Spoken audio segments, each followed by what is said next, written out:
This podcast is intended for a mature audience and might be offensive or triggering for some listeners.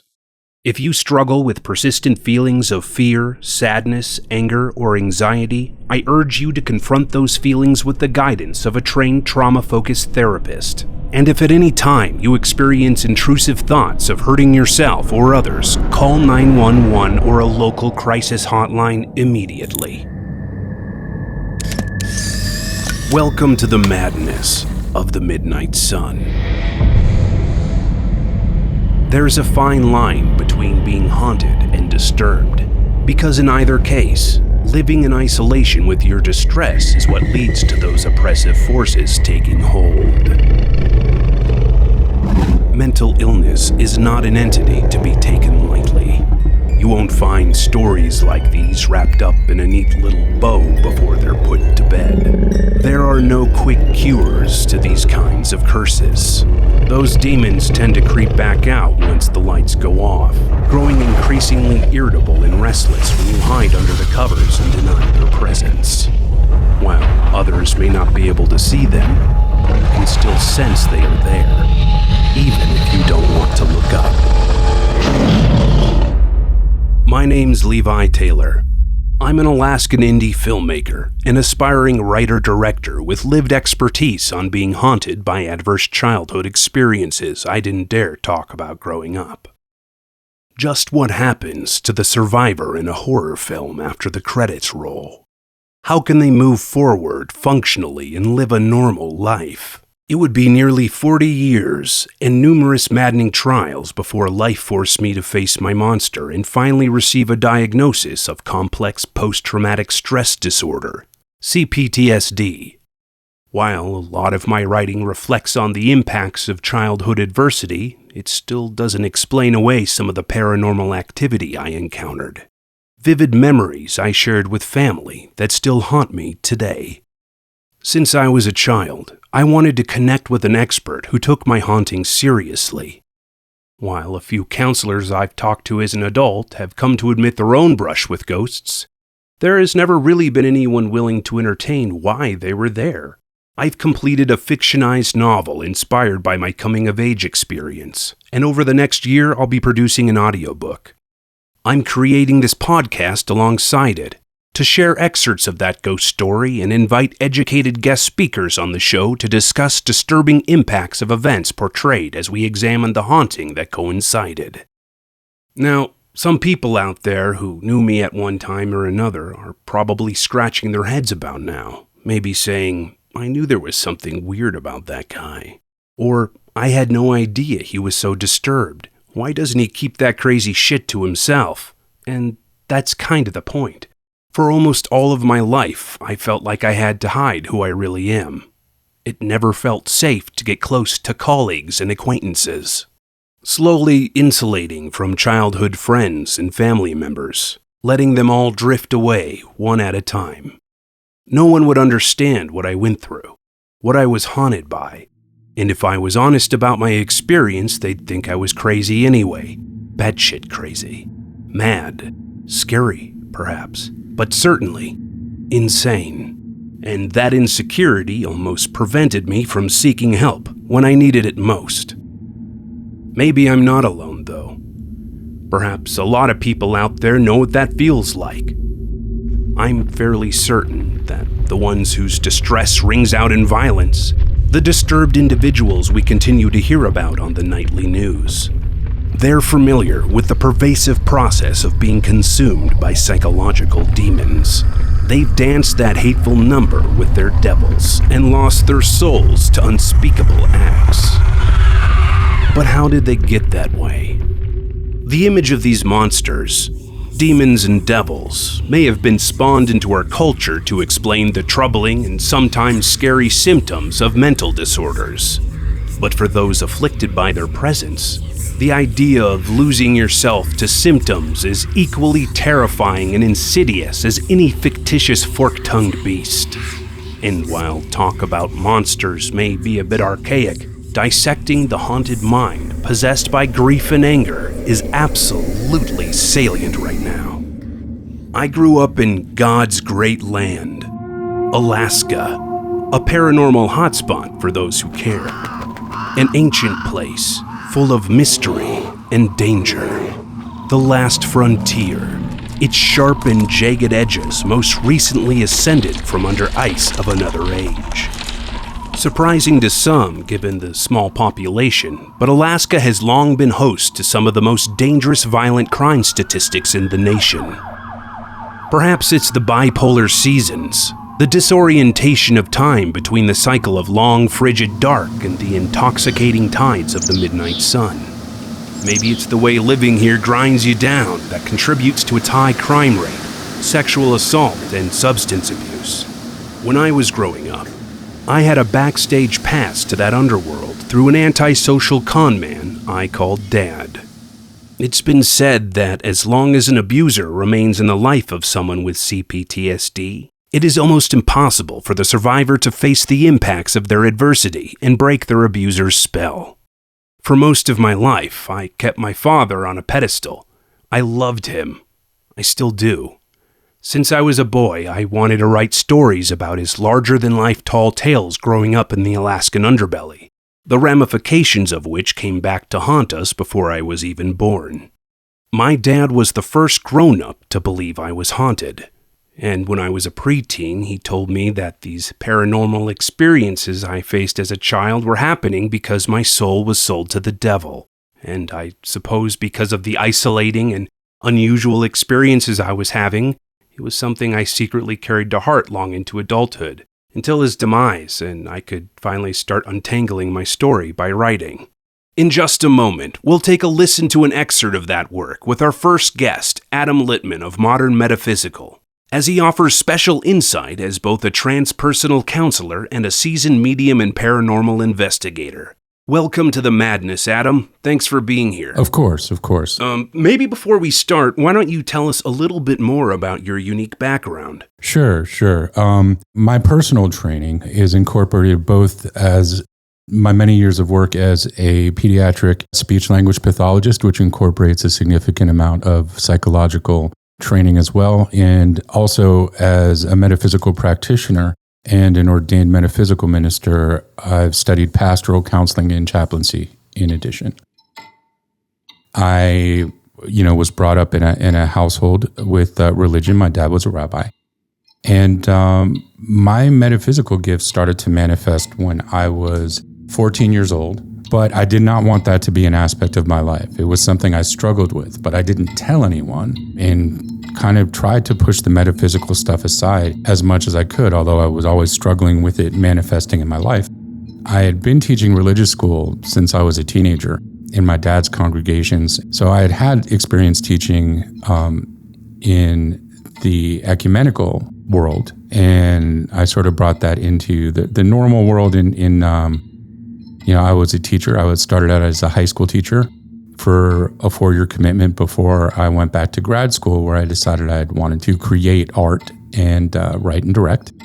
So I did that, and that brought me to Las Vegas, University of Nevada, Las Vegas, where I received my second master's certification in theater. My first was in Shakespearean studies. And then after that, I was teaching. I was a voice and speech specialist for performers, which moved me into studying speech-language pathology.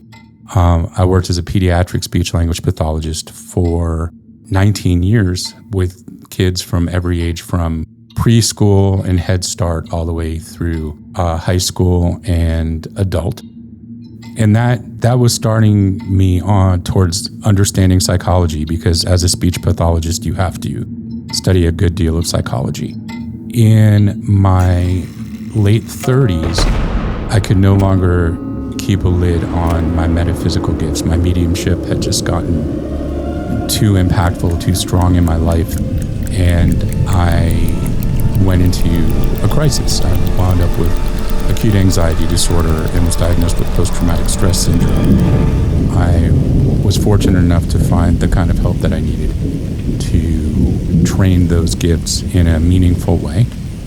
I also studied Reiki, became a Reiki master teacher over the course of a couple of years, and started studying metaphysical science.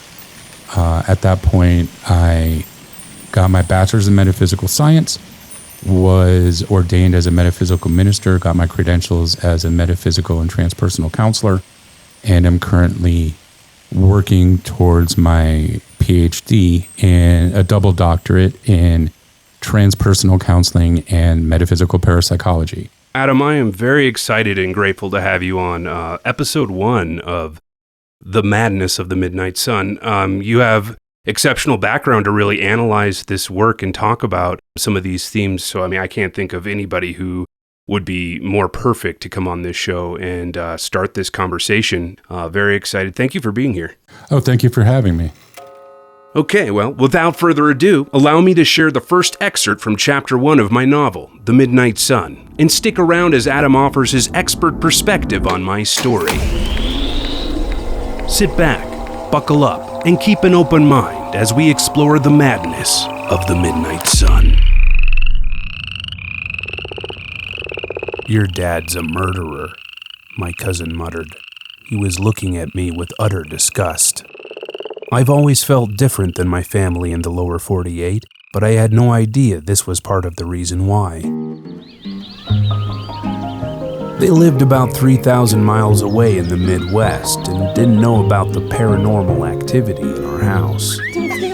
Of course, they all had their own skeletons too, buried under Minnesota niceties.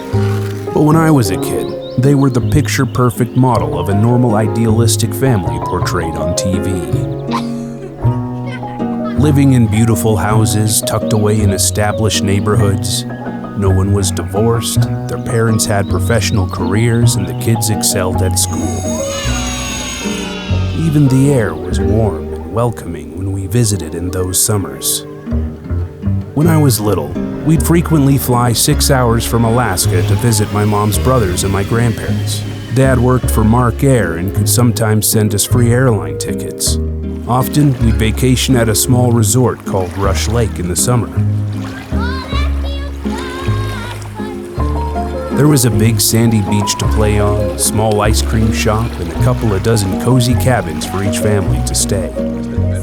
Rush Lake was the stage of so many happy memories where I always felt cherished and accepted, despite sometimes feeling out of place. Our nights were filled with family dinners and fun games.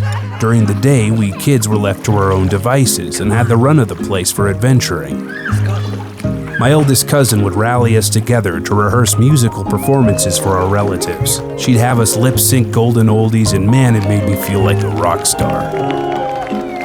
Performing has always been my best method of blending in. My cousins and I couldn't be more different. They were all athletic, and their parents took great pride in their success with sports.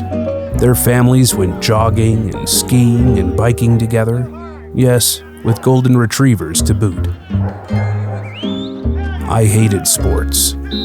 The last several years, soccer, baseball, and basketball had all become unbearable experiences, pitting me up against normal kids to pick apart my flaws, not to mention Norm, my critical stepdad. I had such anxiety in team sports that I could barely see straight to catch the ball. Then I'd storm home cursing and slapping myself for failing to do what seemed so easy for everyone else. Stupid, stupid, stupid, stupid. School was no different. My mom held me countless times after class while I wept, urging me to believe that I wasn't broken, that nothing was wrong with me. She worked so hard to be the advocate she never had growing up. But her words didn't align with all the talks with pediatric shrinks or the scholastic tests no one else had to do, where I was evaluated, reevaluated, and given therapy for learning disabilities, speech problems, and motor skill issues with my hands. Now I'm gonna spend a few minutes with you asking you some questions. Pulling me out of my homeroom in front of all my normal peers, making me take pills to pay attention. I was a charismatic, cute kid and big for my age. Whatever was wrong with me was on the inside, invisible from teachers and coaches. What is fucking wrong with you? Why can't I just stay awake in class? Why can't I just focus? I can't even hold my pencil right! What's wrong with me? Where did these mood swings come from? the anxiety and despair, that angry voice over my shoulder, the headaches and bad dreams. We didn't talk about all that here at Rush Lake, but that didn't stop me from screaming in the night, pleading in terror that the monster followed us here from home. I wonder if they heard my mom running to my room as I cried. How much did they know? I'd been having sleep disturbances since I was a baby, and my mom worked tirelessly to console me, encouraging me to tell her about my dreams so she could help me process them. She was always quick to my defense. While all my family seemed extra nice to me, I wasn't deaf to their questions. MJ, shouldn't he be crawling by now? Why is he struggling to hold a crayon? Her family would ask. Aren't you concerned that Jack is so lost in roleplay? They would scrutinize as I got older. Isn't he spending too much time in make-believe? Is it normal for a 10-year-old boy to still play so much with stuffed animals and action figures, or prefer playing with younger cousins rather than throw the ball with Steven? Steven was a few years older than me, and the closest thing I had to a big brother, even though I only saw him a couple times a year. He was hilarious and introduced me to late-night shows like Saturday Night Live and In Living Color. He gave me my first Beck Mellow Gold CD and showed me my first Playboy. I admired the hell out of the guy as much as I envied the life he was living.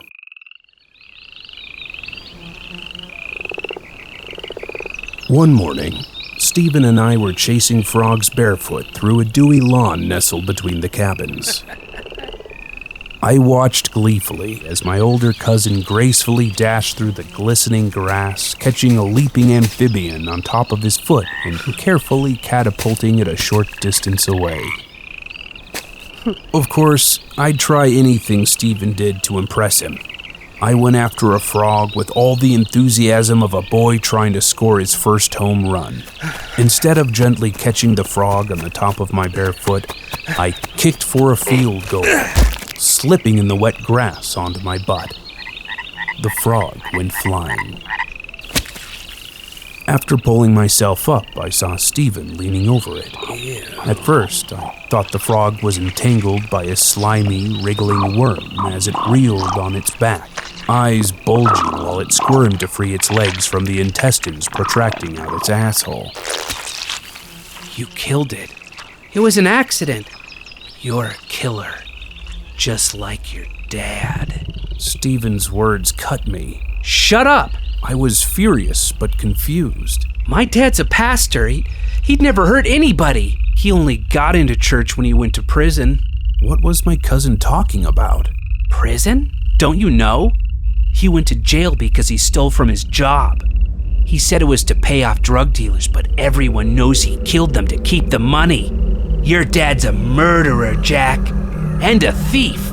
Take it back! I could feel my heart throbbing in my forehead, getting dizzy as blood rushed into my face faster and faster. What's wrong with you? Without thinking, I shoved Steven harder than I knew I could. He fell back, looking up at me just as surprised as I was. You're dead, psycho! He screamed, and I must have believed him. My feet broke into flight for my life. I don't even know if he ran after me or I lost him because I didn't look back until I was deep in the woods. Alone in the shadows of weeping willows, I fell to my knees like someone punched me in the gut. A long, wailing moan was coming through my trembling mouth. I could hear it from far away. My brain felt broken, like my skull was going to implode as my mind swam in circles in the swirling echo of screams above the trees. Stupid. How could I not remember when Dad lived with us? How could I not remember him getting arrested? All I could grab hold of was a fuzzy memory of them laughing in my mom's garden with our dog Blizzard. My mom had told me he used to take me on midnight drives when I was little. It was the only thing that would stop my crying at night. She told me that he loved reading to me, singing me songs with his guitar, and strapping me to the vacuum for rides. Once, she said she caught him coming home with me bungee corded to his motorcycle, and she put an end to that real quick. Why can't I remember any of that? I must have seen Dad dozens of times in prison when my mom would visit him. He baptized me in his church when he got out as an ordained minister. I was there in the days he and Mom were trying to work it out and when they said goodbye. But I can't remember a single detail about it.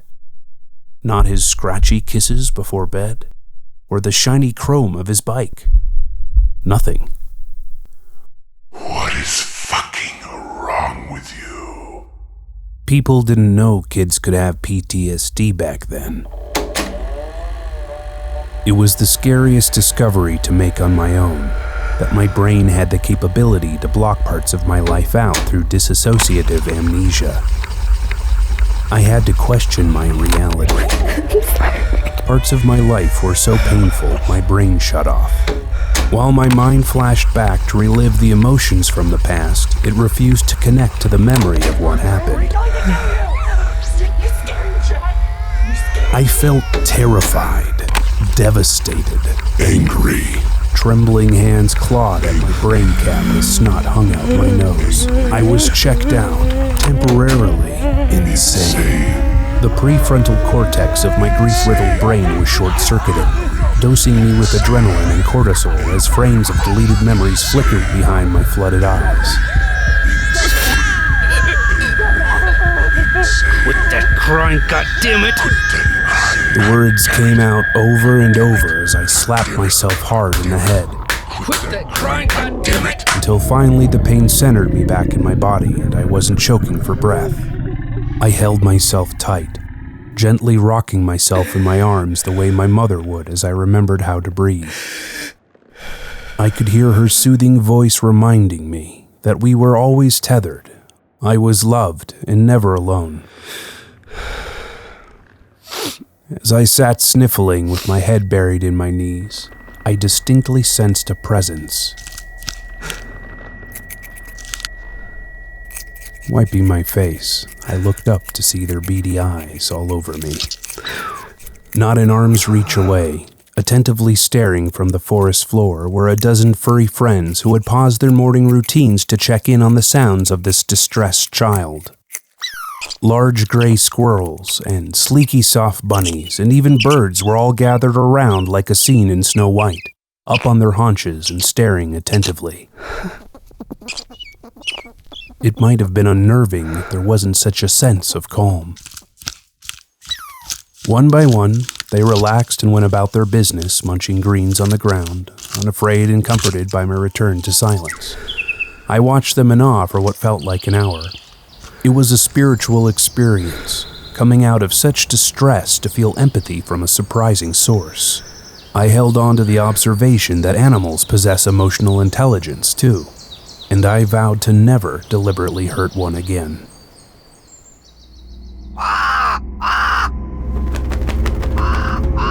That night, I had a dream that I was flying above our house back in Alaska, floating far above the birch in the front yard and soaring over the rooftops past the tallest buildings downtown. I could feel the wind ripping through my fingers and hair, up and over the wall of majestic mountains, then plummeting beneath the dark waves of the inlet beyond. I flew beside a pod of orca whales through the ocean, eye to eye with the powerful hunters at my side. Whenever I had nightmares, my mother would encourage me to remember I could fly away, anywhere I wanted. I didn't think about my breakdown in the woods until my flight home a couple of weeks later. It was too painful. I just buried my head in my Game Boy, distracted myself with Ninja Turtle action figures, and kept my mind busy with Legos. But close to the end of our visit, my grandmother had to go to the hospital, and the scary presence of those emotions started to creep back into my peripheral.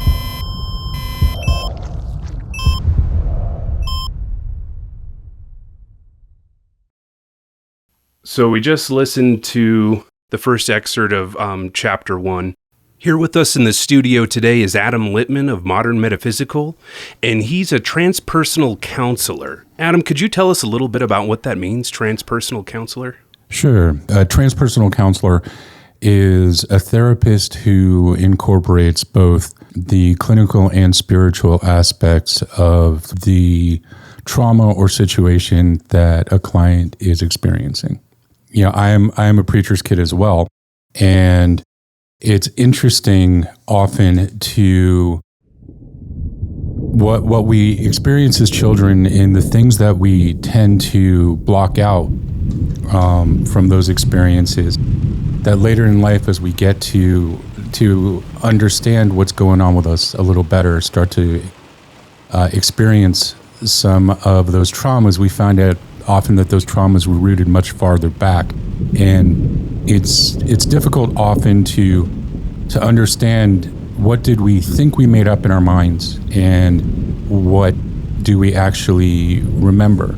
And the cognitive dissonance of that with trauma can be particularly significant because we may often filter things through our memory in a certain way as a protective mechanism that we are just too confusing or difficult to understand as children when we first experience those things. And as we mature a little bit and we are faced with the repercussions of those things, even later in childhood or then in adulthood, we start to, in many ways, re-experience those traumas again. We look at our parents in a specific way, but the things that are hard for us to process when they happen often just disappear from, sort of that mind palace in our brain and start to come back emotionally to us when we experience things that are repercussions of those experiences that we may have blocked out when we experienced them in early childhood. Looking at the excerpt, the sort of disassociation that Jack feels from, everybody else. There's a phenomenon, often people talk about kids on the spectrum, the autism spectrum particularly. They think that a child is autistic, and many clinicians, including myself, refer to something called FKS, funky kid syndrome. The kid's not necessarily autistic. They may just be a funky kid, a different kid, sure. A unique or creative kid, which Jack clearly is. The discussion of role play, and make-believe. Very often, less creative individuals are quick to be concerned about kids who like to play pretend more or role play. There are any number of things that a person who is an armchair psychologist would mistake in Jack's situation based on their own prejudices. The fact that Jack likes to play, he would rather play make-believe or whatever with his female siblings rather than playing sports. In a region that is so sports-oriented, they're going to interpret that through a lens of their own prejudices. I wouldn't necessarily see that as a warning sign, but the adults in the environment might mistake that as a warning sign. And kids can sense those things. I mean, we know that kids are really intuitive. They pick up on the mood in the room. They can read the room often a lot better than adults can, but they may not have the tools to act on the room that they're reading. So it's clear that Jack realizes that the people around him are sense that something is different. He's also got those sort of physical issues. The corporeal milestone issues such as yes. The latency of crawling or, right. like trouble holding a pencil, the dexterity issues, or even right. speech. Yeah, speech. And of course, having worked as a pediatric speech language pathologist for the past 19 years, that's very close to my heart. As a quick side note, a commonality that I have found with young people who have trauma, there are often issues with coordination, things like holding a pencil, things like walking straight, speech disorders, whatever. I myself too was in the same thing. And yet those things not only tend to resolve, but tend to resolve in an extraordinarily significant way.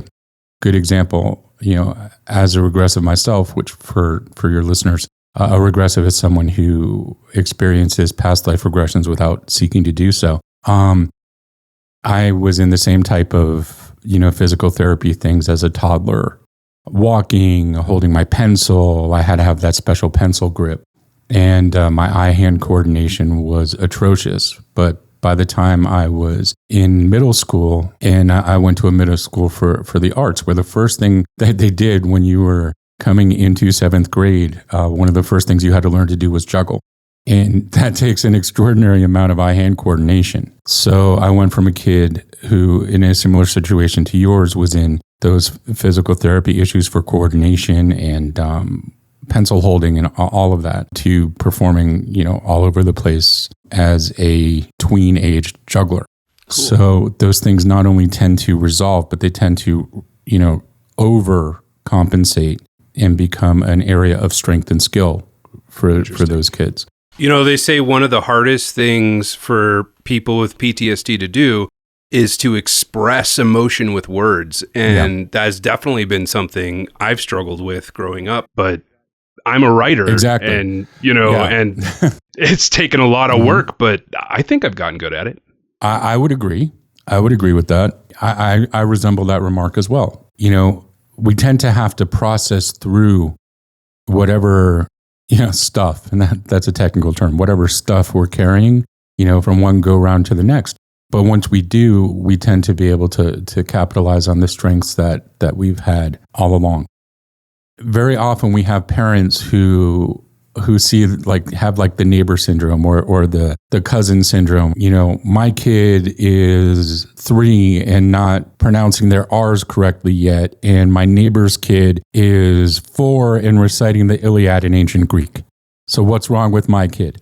You know what I'm saying? Yeah. And there's this idea that because a kid in their sphere might have an aptitude, the fact that their kid does not have that aptitude or interest becomes, something that they worry more about, and it's more about them and not as much about the kid. As someone who works with children, with disabilities, we see that all the time. The issue is one of the parent's insecurity, not the child's deficiency.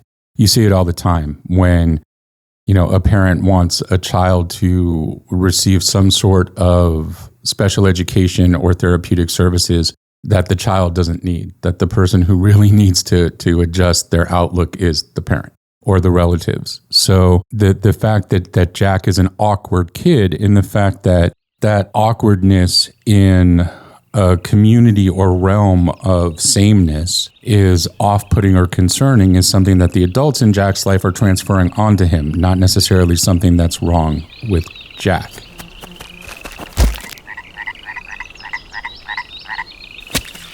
You're a killer, just like your dad. What about his reaction when he found out about the truth about his dad from his cousin? Well,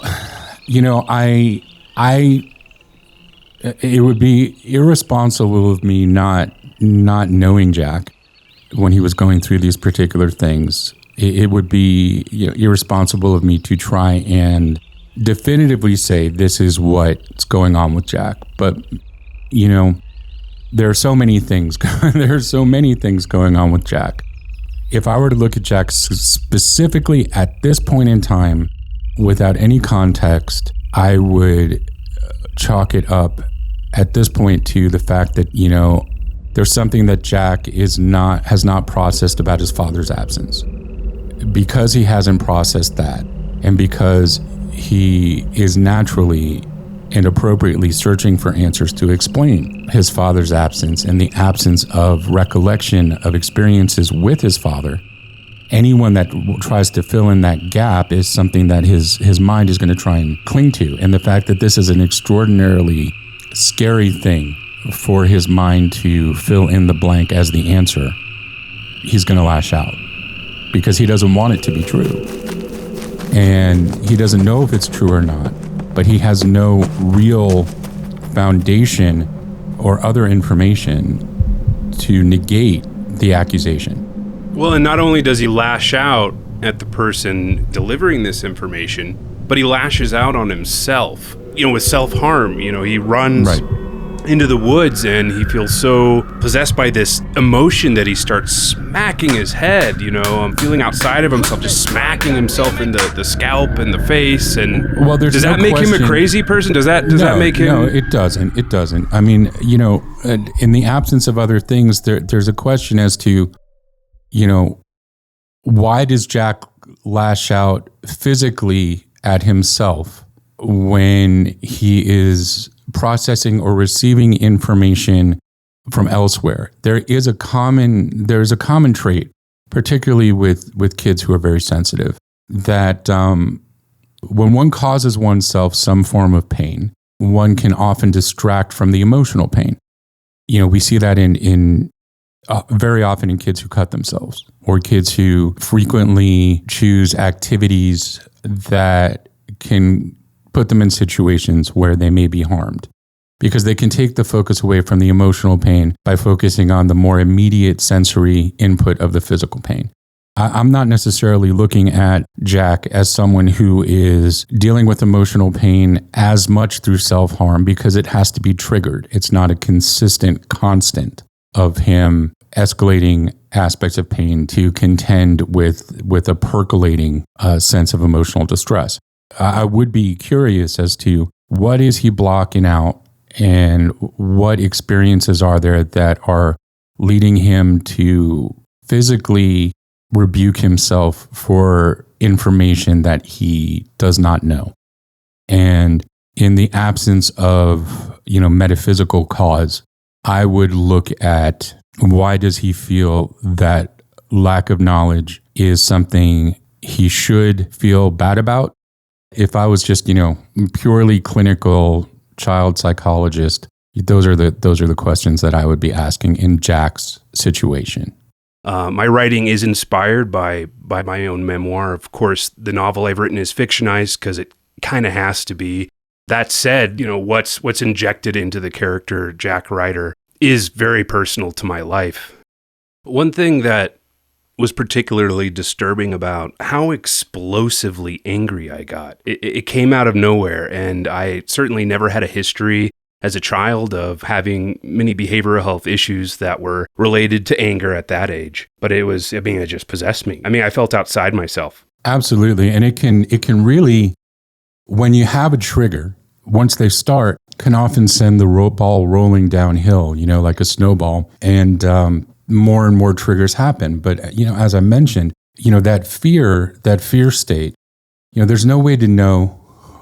Well, there are. You of course, with the guidance of a skilled hypnotherapist, other types of modalities, it is possible to try and find back into those moments and see what memory we do have. But to have your entire reality rocked about who your parent is, and then intrinsically kind of recognizing perhaps a truth, or at least something that one wonders about, perhaps in the absence of any other information, it triggers a visceral response of the fear that one might expect to find out that dad isn't who we thought dad was. I had no idea he went to prison before my cousin told me that. Zero. And I know my mom told me that. My mom and I have always been very close, and as a child, she was selective of what she would tell me because I was young, of course, but she was very open with me if I ever had questions about my dad or the divorce, or, which when I was a kid, I'm sure many nights before bedtime, I'd have big feelings and need to talk it out, and mom was always there. And so I'm sure she had even said, talked about prison and visiting him and different things, but it must have gone in one ear and through a shredder and just not connected into that web, because when my cousin said it, boom, it was just like getting hit with the tidal wave of like, wait, what is going on? I remember almost nothing about my parents being together. I was very young, and my earliest memories of dad were visiting him after he got out of prison. And I remember my first half sibling being born and being so excited to be a big brother. And I was very excited to go visit dad, had a lot of happy memories. And so the idea, I guess when you're a kid and you hear, somebody went to prison, you assume, well, they're bad, and so that felt like an attack.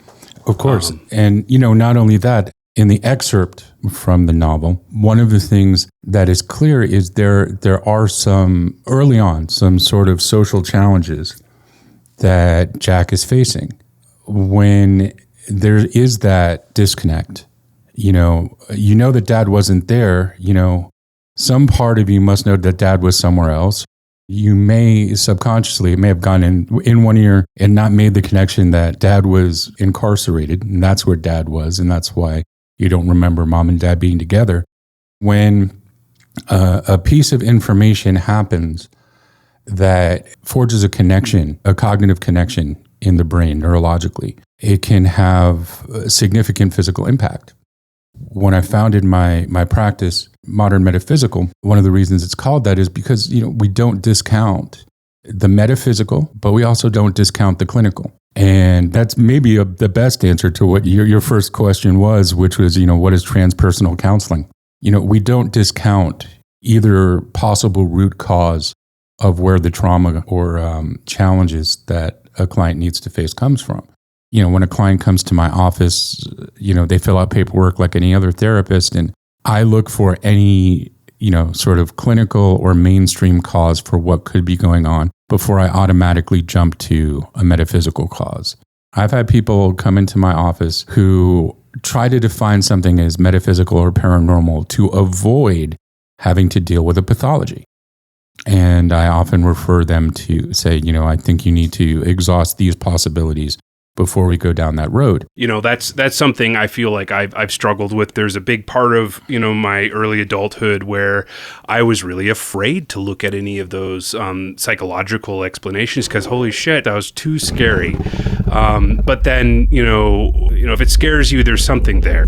I would question in terms of, Jack's nightmares, there's clearly something going on with Jack that are causing his nightmares, whether it's something external or something subconscious that his brain is trying to work out while he's sleeping. It's rough. How do you know, did the child experience, something paranormal, or did the child eat too much candy before they went to bed? Early on, at this point in the excerpt, the issue of how much is allegory and how much is not is something that is an interesting catalyst for a great deal of conversation with various folks and various experts in a broad range of fields. The idea that, from the very beginning, we talk about demons and being haunted and how much of that is paranormal or metaphysical in nature and how much of that is allegory for challenges that one is facing psychologically. It's been a long process approaching writing these novels, fictionizing the memoir, but trying to keep it real to my experience and what I'm exploring, that, I really had to get brave and start looking at other explanations other than the paranormal story that I've told myself. I've spent many years since I got diagnosed with CPTSD, researching and learning about my diagnosis and talking to other counselors about it. And while I can certainly see how, PTSD exasperated a lot of what could have been considered paranormal experiences in some accounts, there are accounts, just to rip the Band-Aid off here, that I just simply, I can't explain away by just going, it was all in my head. For one thing, a lot of different people who were close to me growing up also experienced it together and apart. So, when you've gone through something like that, it sticks with you. And I don't know how many people really know what it's like to question their reality. It's not easy to just walk forward and forget it when you've experienced something like that you're afraid could come back. Oh, of course. And so that's one of the reasons why I'm so excited to be here talking to you right now. Right, and I'm thrilled to be here with you as well. Most of us who start to experience these things in childhood, it takes a long time to perceive these things as gifts. They often, they can often be perceived as curses or there's always this drive as a young person just trying to grow up, dealing with the metaphysical or paranormal, that, we want to lock it away and you just live our lives. But as a medium who started to experience the metaphysical or paranormal around the age of 14, there wasn't somebody to talk to you. As you mentioned, you lock it away because you're afraid you'll be thought of as crazy. The primary reason why I initially started practicing in a very open way and founded a company is to make sure that there was a resource out there. Because when I started experiencing these things, I didn't know that if there was anyone, and perhaps there really wasn't anyone who I could go to talk to about it. I certainly wasn't going to talk to my parents. And, knowing a little bit about your experiences, which, your listeners will get to know better as they stick with you, as I hope and am sure they will. One of the key problems that we have with young people dealing with metaphysically based traumas is that only about a third of us make it to adulthood. It's often misdiagnosed. They don't fit into the nice little box of the DSM. So very often when you're having difficulty understanding what is real, what is not real, as a child, there's a drive to fit you into some box that clinical psychology is going to feel comfortable with. So you take a kid, you ask that basic questionnaire, which we all face anytime we go into therapy. Do you hear things other people don't hear? Do you see things other people don't see? Do you hear voices?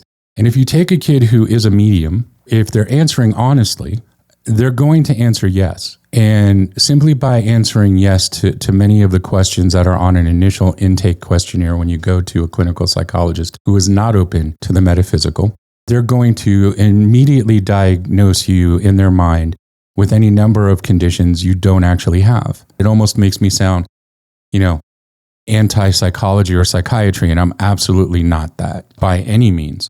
But what I'm saying is young people are often put very early in age. They're put on medications that are not only ineffective for what they're dealing with, but detrimental to what they're dealing with. The only medication I have ever been on was Dexedrine for ADD. And I think I got that diagnosis in third grade. So I was probably, 8 years old or something. I wasn't hyper. I wasn't a hyper kid, but I was spacey and I had trouble focusing. And now I can recognize I felt extremely anxious, like there was a threat in the room when I had to take a test, or just even trying to listen to the teacher, just felt, very difficult. And, while those are symptoms of ADHD and things, from what I've read, those are also symptoms of PTSD, which, they didn't really think about kids having. I've also read that taking amphetamines can exasperate symptoms in PTSD. And so that for me started around when I was 8 years old. But prior to that, I had been having, these encounters usually at night, but not always, in my house, that were quite haunting. Quite frankly, I didn't sleep. Well, yeah. And it's, one of the things that is fairly common with folks who have, adverse childhood traumas is, chronic insomnia, which I too have suffered from. We should get T-shirts. It's a club. I was born in the 70s, and because of my dad's position, it was just assumed that, when I would act out as a young kid, that I was just expressing behavior of being a spoiled kid. When I would daydream or, lack focus, it was this sort of idea that I was just unmotivated, or, I just wasn't paying attention. Now the key is to automatically jump to ADD or ADHD, which is sad because as a pediatric, mainstream pediatric therapist working with kids, when you see a kid who truly, truly has those disorders, it's heartbreaking. And it's even more heartbreaking how quickly they are to jump to medicating those children who are simply in need of something that they're not receiving, usually at home. I remember when my true acceptance of my mediumship and my metaphysical gifts came about, I was diagnosed with, again, PTSD, much as you are, and also acute anxiety disorder. I was in a constant state of fight or flight because of what I had experienced. And I am not adverse to psychopharmacology. We have modern advances in psychology and medicine that are extraordinarily helpful. But that doesn't mean that your experience is invalid either. I needed medication to get through the horror of what I was experiencing so that I could learn how to control my own gifts. Once I was able to work with my own gifts, learn psychic self-defense, learn how to experience my gifts on my terms and safely and with protection, I was no longer horrified by what I was experiencing because I was in control of my experience to the same degree that anyone is in control when dealing with another individual that has their own sentience and existence. So regardless of what the root cause was, I did have trauma. I was experiencing post-traumatic stress and acute anxiety. I was fortunate enough to work with someone who was also a metaphysical practitioner as well as a clinical psychologist to understand that regardless of what the root cause is, the therapeutic modalities to deal with the trauma remain the same. And we learn new ways to deal with those traumas in clinical psychology all the time. So I think that's where the key difference is, Levi, is the understanding that whether it's past life trauma from, an outside entity or agency, trauma is trauma. And we learn new modalities to deal with that trauma all the time, as long as we don't close our minds to the fact that we need to do the same type of therapy while recognizing that the trauma that a person is experiencing might be from a cause that not everyone believes in. And at the risk of offending people, and, I apologize in advance to any listeners who may be offended, not everybody believes in the things that I believe in, the metaphysical, the paranormal, the ethereal world. But by the same token, a lot of those people who want to discount my experience also believe in an invisible man who sits up in the sky on a throne and decides whether you've been naughty or nice and where you go after you die. Well, and I've been open in the beginning of this, and we'll go more into detail of this thread later, but, I mentioned that, when I was a preteen, my father had told me that, he told me that my soul was sold to the devil. Sure. Well, that sounds silly to most people. Or saying, the entity in my house it felt like a demon. Well, people roll their eyes, a demon, I don't believe in the devil. I don't believe in demons. I don't subscribe to that religious outlook. But like you just said, so many people in this country, strongly believe in that, in Christianity and other religions that do believe in an omniscient God in the sky and angels. Well, then why not demons? Well, sure. And you're a preacher's kid, so, what's the definition of faith, right? Belief in things unseen. Most of the Western world in particular, the Eurocentric world, is steeped in Abrahamic religions. And for those who may not be familiar with that term, we're talking about Judaism, Christianity, Islam. And, great people of faith are amazing and wonderful. But one of the things that is inherent in this Abrahamic belief system is you can only believe in this or you're doing it wrong. And most specifically in Islam and Christianity, more so even than Judaism, about the idea that, believe in, whichever name you want to choose to give God, or you're facing some kind of damnation after you go. So it very much closes off the avenues of the ability to contextualize one's experience that would be faith-based, or what comparative religion scholars call the mystic experience. To be true to those religions, the only way in which you can understand what's happening to you in the face of things unseen is through that cosmology, through the idea that it must be either God or the devil, because that's the only thing that belief system allows really to explain what one is experiencing. So believing in something unseen outside of that religious context is seen as sinful or evil. So if one is truly a person of faith, and again, please understand, I've known incredible, wonderful, great people of all faiths. In addition to that, though, I've known people who claim to be extraordinarily pious and locked into those strictures who are not great people as well. But in that belief system, if that's the only thing one understands and is willing to accept, then they talk about as above, so below. If you believe in God, you must believe in the devil. It's that point counterpoint extreme of either side, and most metaphysicians operate way more towards the middle of that fulcrum in terms of sort of flexibility based on the things that we experience. As a kid, you're experiencing these things you don't understand. You're looking for answers. And so the only way in which you can really perceive what you're going through is in the answers that you're given by the people in whom you put your trust. Well, yeah. And I think for me and for most kids, that was mom.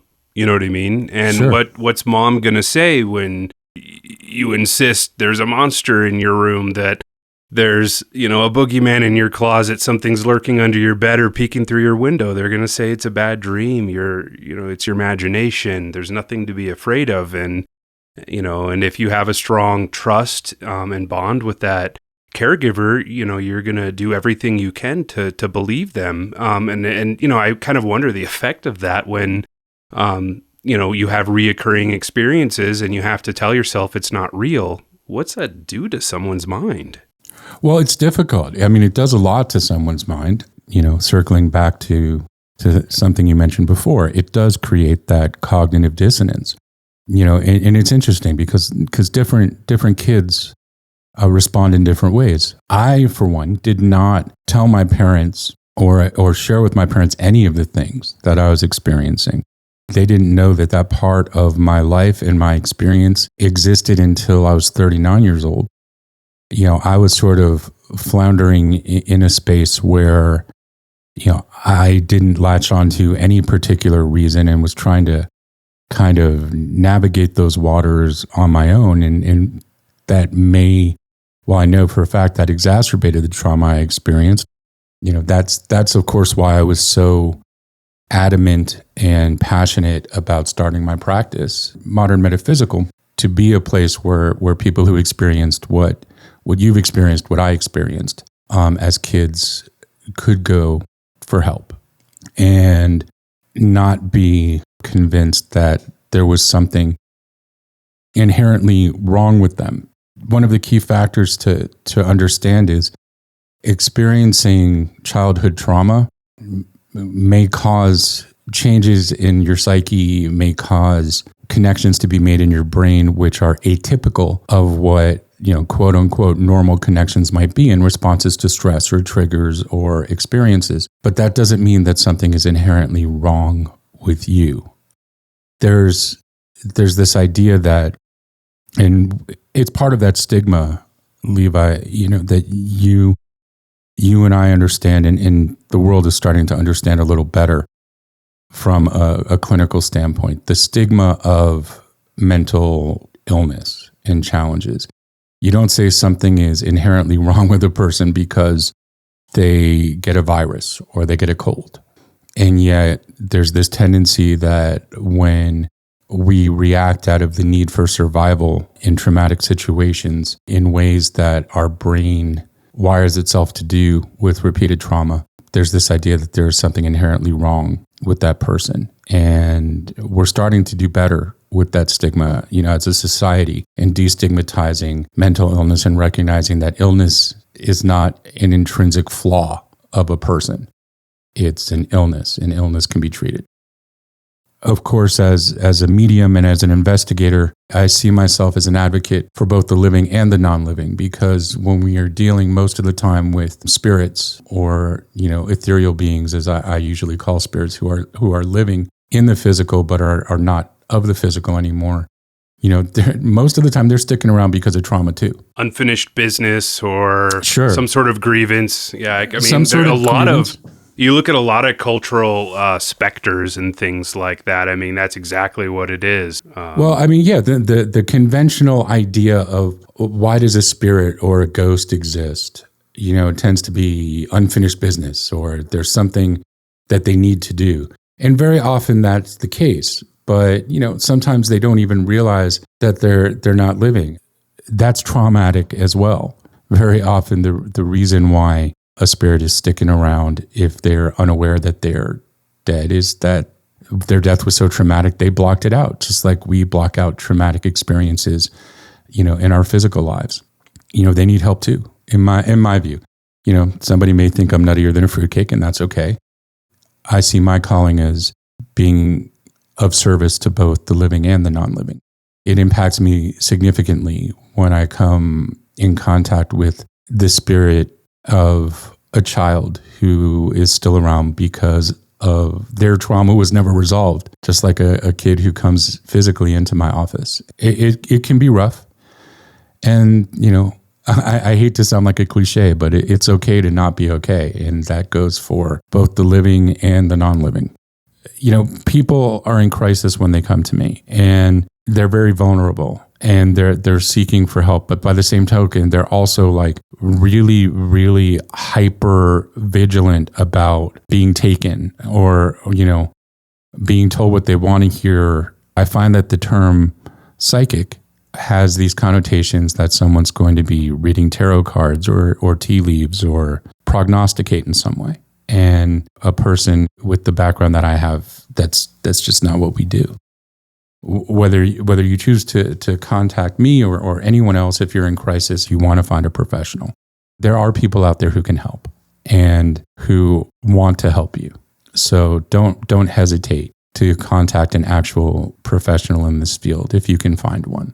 Adam, I can definitely tell you that I wish my family could have contacted you. I think my family could have benefited from a transpersonal counselor when I was growing up. And, it's really an interesting thing to learn about. Thank you. I'm really looking forward to having you back on the show. Thank you, Levi. If any of this resonates with our listeners and you think you could benefit from speaking to a transpersonal counselor yourself, or maybe you have a haunting that requires Adam's services, you can find him at modern-metaphysical.com. Thank you for listening. Stay tuned for the next excerpt of The Midnight Sun as we continue our conversation with Adam Littman of Modern Metaphysical and bring on new guests in the field of clinical psychology to expand, challenge, and offer new insight on the hauntings of mental illness. Follow The Madness of the Midnight Sun and visit my Patreon page for more information. And please support my art to access the award-winning indie short film anthology inspired by this story and receive bi-monthly updates on my novel, audiobook, additional episodes, and more.